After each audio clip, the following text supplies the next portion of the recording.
just met them, and it's just like, half of the bag. This housing unit here is the two housing units over here are women, the women who are awaiting trial and the women who have been sentenced. We have to keep them separate, so they're in different housing units.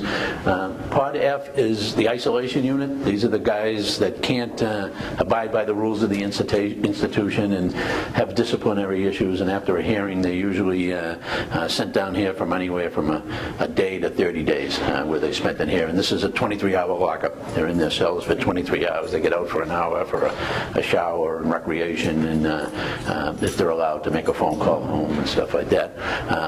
The housing unit G here is administrative segregation.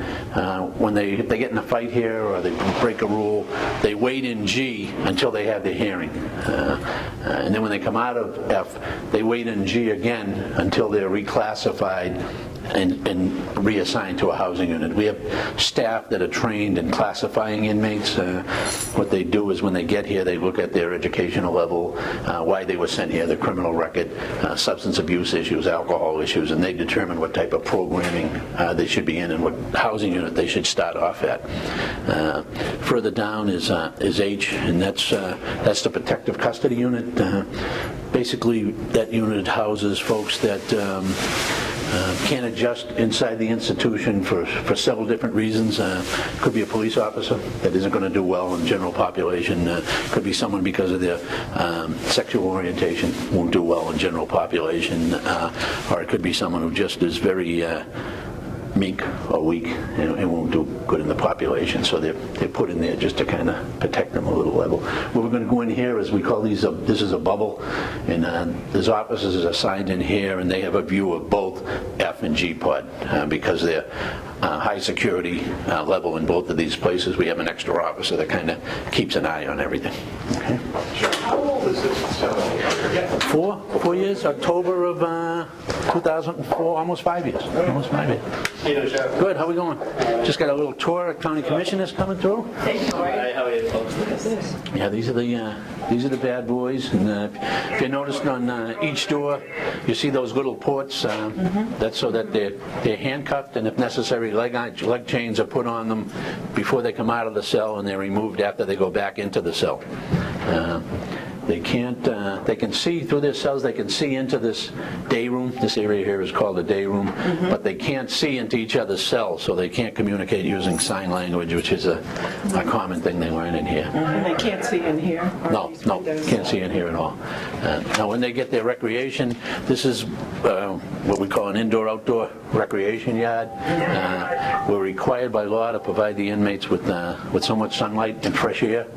So when we were designing the place, we saw that most institutions had problems either in the gymnasium or in the cafeteria, so we don't have either one here. This substitutes for the gymnasium, and they're fed in their housing units. That's what those carts going down the hallway when we came in, they're delivering the food trays to the housing units. Right. So that limits movement and reduces any security issues we have inside the facility. Do they go in a group, or do they just on their own, individually? When they're in their housing units, it's entirely up to the officer that runs the housing unit.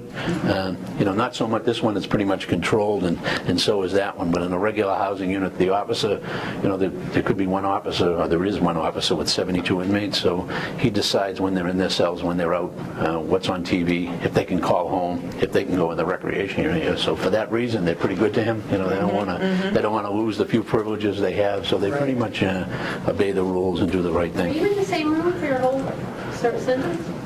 No. You could be. We try to kind of progress, and as you work your way up, you get more benefits. Like the housing unit, where the guys who work outside, they have a coffee pot in there, and they have a refrigerator as a microwave. So they get a few more benefits. Carrot and a stick type approach, and they're out of their cells more than they're in their cells. And these are just the bare minimum. You have a bed, a cot, a toilet, that sort of thing. Right. And the regular housing units have 2 televisions in it. And again, the officer controls that too, and we control what goes into the television sets, and they all can purchase like a Walkman that they listen to the TV on, so that we don't have blaring TV noise, and there's no there's no argument over, your TV's too loud, we want to watch this and that stuff, because it's nice and quiet. Right, right. Now, when you hire staff, do they ever come to you with training, or do you have to do all of it yourself? For the most part, we train them ourselves here. We have taken some transfers from other facilities, but we're finding that if we train them, they kind of get accustomed to our correctional philosophy, and they don't come with what they picked up somewhere else. All right, and these doors go up and down if it's rainy or cold out, and but again, if it's a nice day, we'll throw them up and they can get their fresh air and sunshine. To me, that's enough of an impediment. Oh, yeah. Right there. Yeah. No, You would think, right? Yeah, you would think. Yeah. But when you really have to think that that's what you're going to have, that's your outdoors. It's Yeah, some of them don't though, right? No, unfortunately. It was for educational purposes. We have small groups that will come down here and receive instruction from some of the human service staff or education staff. Jim, you mentioned that the Family Service Center and the Human Service. On duty 24 hours a day, and we have a full-time doc that just works for us. And we also have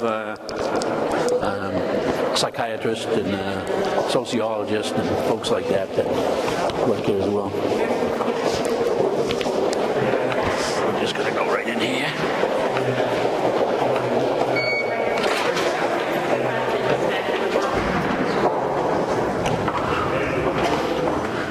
No one's in there. Hey, Ken. Yeah, could you? I just want to give them a quick overview of the map. This is our record section. Each inmate has got a folder that has everything about them in it. It's called a 6-part folder, and all of their information is in that. And this is also where, if they're going to court, the officers will come here and get the minimus, which gives us the authority to transport them to the different courts. And I mean, every morning we probably have between 20 and 35, 40 inmates that are going to different courts across the Commonwealth. And again, we have to transport them there. If we own them, and they're wanted in Springfield, or they have a court date in Springfield, we have to transport them up to Springfield as well. So we put a lot of miles in it. This is the count room where we keep track of what we have. Even though this is all on computer, this is kind of what we use for a quick overview. The letters depict the housing units. We were just in House 2, so these are all the units we have. And if someone's gone to First District Court or one of the other courts here in the Cape, they're taken out of their cell and they're put there so that we know where everybody is. And if someone has a medical issue, so if someone's gone to Shattuck Hospital, we have an inmate that's in Falmouth Hospital, work release people, so we know where everybody is. Let's see, we have a total of 384 inmates today. and what is your maximum? I mean, 588. yeah, well, fortunately. Let's see, females, 19, 19 females and 7. 235 Yeah, male. 255 Oh, 255. and 25. Right. So, and again, these are the different housing units so that we know who's where. And several times a day, everything gets locked down and we do a count. You have to see we have to see flesh. We do it in the middle of the night as well, and you have to see flesh and make sure everybody's breathing. And we stay locked down until that's complete. But I mean, usually it's done within 10 minutes. We're able to pull it off. Thanks, Ken. You're welcome, sir. Thanks. And they get their clothing issued, and we store their street clothing, and they go through a medical triage, where a nurse checks them out. We find out what medications they're on, what health issues they have, and get that all into their record as well. We don't accept any medications they come with. We don't accept. We throw it away, and we give them new medication because we don't know what it is. It is. This is a library. On occasion, we'll have some inmates that have earned it. We'll be able to come down here and, read a book or get some educational programming in the library. On top of that, we have a librarian that actually, with the help of an inmate, brings books to different housing units on request of the inmates. I bet you're clean. There's in here, it's inmates in here, and they do it on during the midnight shift. Oh, during the midnight Yeah. shift. I mean, Yeah. I know, it's hospital Yeah. grade, isn't it? And, you know, and I credit that just to the pride the staff takes in the place. You know, and, It really is an amazing facility. but what's unusual with here, and I hear it all the time, is our security staff works very well with human service staff. You know, and usually it's like the cops against the do-gooders. You know, but you know, we have a little bit of it, but for the most part they work very well. And, you know, and they have pride in the place, and it's been like this since the day we moved in, and they keep it up. You know, yeah. When you ran for this, I remember that the distinction was that the company here was a social worker and you were a cop. Yeah. And you turned out to be as much of a social worker as Yeah, well, you know, what makes this job fairly easy is 80% of these folks, after they're in here for a month, they're off the booze and they're off the drugs, and they're good folks. You know, they just want to do what they have to do their time and get back to their families. You know, so. Right. But then you know, then we have and actually about 15% of them have mental health issues. You know, so if we can get 80% to quit taking drugs and booze and 15% to take their medication, we could probably close the place up. You know, we'll get down and see if we can get in the housing unit. Pulling in with like 5 cop cars behind me. Well, when I was in Tell them, I'm running to the sheriff. when I was in Barnstable, depending on the time of day and the weather is how I determined which route I would take home. You know? Look at this, oh my gosh. There's nobody out actually out working today, so I'll go in with you so we can get back out. That would be nice. Yeah, you don't want to. Yeah, we don't want to visit, but you stay. don't want to That's stay. exactly right.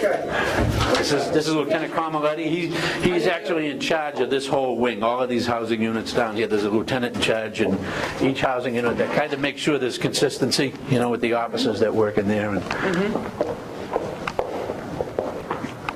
So the whole place is up, they're all, this is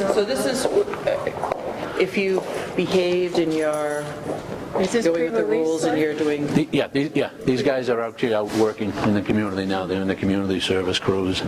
Glenn, can you pop a couple of cells? Right now, right now, I believe there's 24 inmates in here.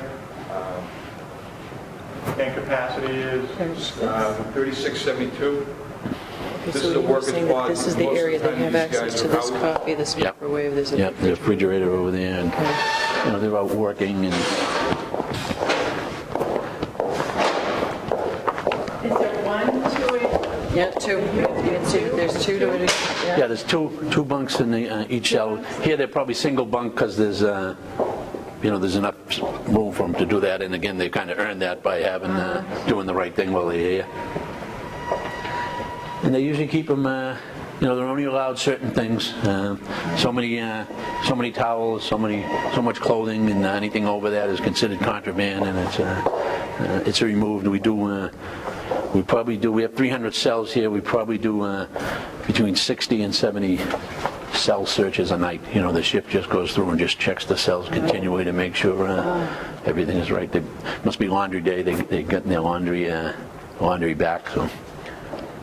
Jim, when you hear about suicide ideation, is there any type of particular isolation or monitoring? Yeah. We actually have I mean, the worst case scenario, if someone has said, you know, they're going to kill themselves or thinking about it, we put them on an eyeball watch. They're put in a cell, and, you know, someone sits outside the cell and watches them. These folks at night are checked every half hour. There is a, where are they, the security? Yep.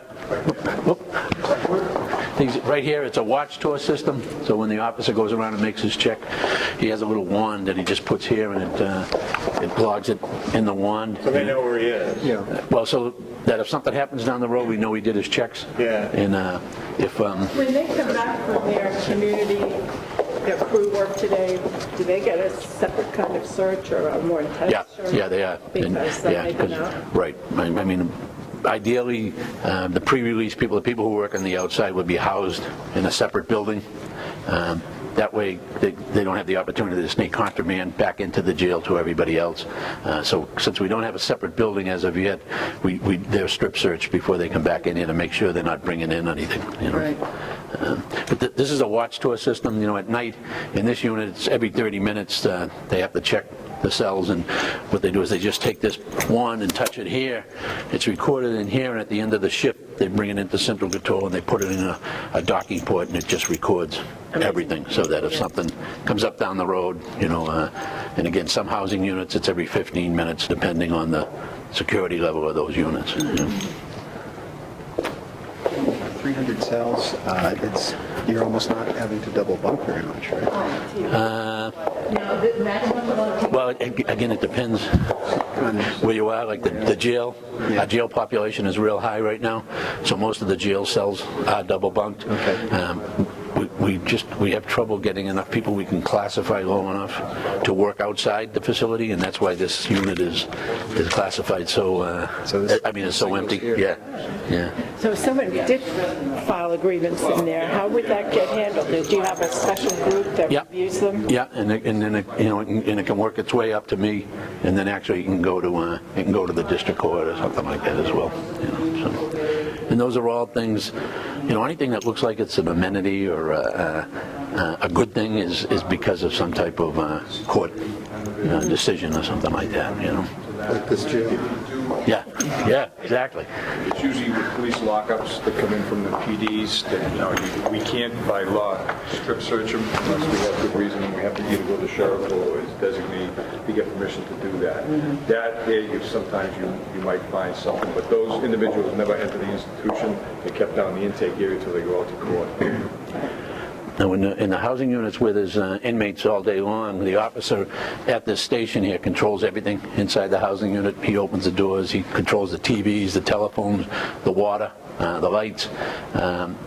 We have no weapons inside. There's no club or spray or any kind of weapon at all. All he has is a man-down button, and if something happens, he presses that button and it sends an alarm off in central control, and two things happen when that occurs.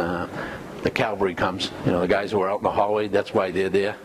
They show up to help see what the problem is, and central control takes over this station. This is disabled so that the inmates can't get control of it, and central control takes everything up, and of course it comes up on the cameras that are in here, so the officers in central control can see exactly what's taking place in here. And again, this is a man-down button. He just pushes this here. And it's worked out. It's worked out very well for us. Each housing unit that's got these big exhaust fans in it, so that if something happened in here, we could literally fill the unit with gas. Get on the loudspeaker, everybody get back in their cells. When they all got back in the cells, we turn on the fans and it sucks all of the gas out of here, and then our people can come in, but when they come in, they're indoctrinated so that they know if there's a fight, if two inmates get in a fight, the others are indoctrinated to, you return to your cell right away. If you don't return to your cell, then you're in you have the same problem as the people who are in the fight. And again, most of them, they just want to do their time and get on with it. They don't want to be involved in any of that stuff. You don't have too many disruptions or... No, we have occasionally there's a fight. I mean, the enemies that out in the street come across each other, or, some kind of a beef that starts inside. But again, we're always...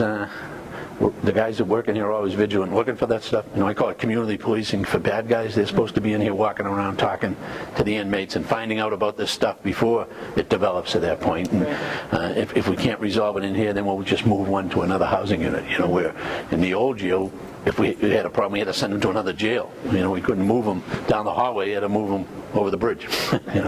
So it's worked out pretty well for us, that one. What's the youngest age? 17 and a half, yeah. No juveniles in here at all. So, and I think we got a guy in the 70s somewhere around here, too. Oh, my gosh. 77. 77, yeah. Thank you. Thank you. Good morning. The sheriff able to answer all the questions? Yes, so far. I'm not saying they're right, but, We're not sure if he's right, but that sounds right. Any questions? We'll just finish your mic. Thank you. Okay. you see how long it takes to get in and out of here, so we can't very well give everybody half hour and let them go and eat anywhere. So we feed them here. When we came up here, I said, we can either hire a chef just for the staff, but you're going to have to pay $1.50 or $2 a meal, or you can eat what the inmates eat and you can have it for free. So they opted for free. So we have Aramac as our vendor. They do our food service. Yeah, it's about $1.26 a meal. So hey, Dan, come here. Paul, Johnny. Down there is the laundry, the kitchen itself, a woodworking shop, a print shop. And we do have inmates working in those as kind of a vocational training program. The woodworking shop, we got a fellow that was a teacher at the tech school, and it took him about a year to come up with all the policies and procedures and get everything labeled and marked and ready to go, and he had a heart attack, and he survived, but he's not able to work, so we're back to square one.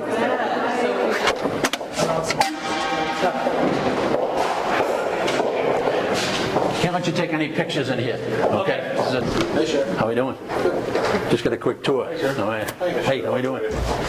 This is the army where all the weapons are kept in case we do need them. Good morning. Fine, thanks. Mostly less lethal stuff, bean bags and foam and nets and all sorts of stuff like that. How do you account for all these? Jason, it's his responsibility, yeah. When do you, when you're out transporting? No. I'm sorry? When do they get their weapons? Transporting, if they're... Nice. And they have to obviously meet special privileges to get into here? Oh, this is staff. No, this is no, staff. yeah, no inmates. Oh, okay. Yeah. Special privileges. Yeah.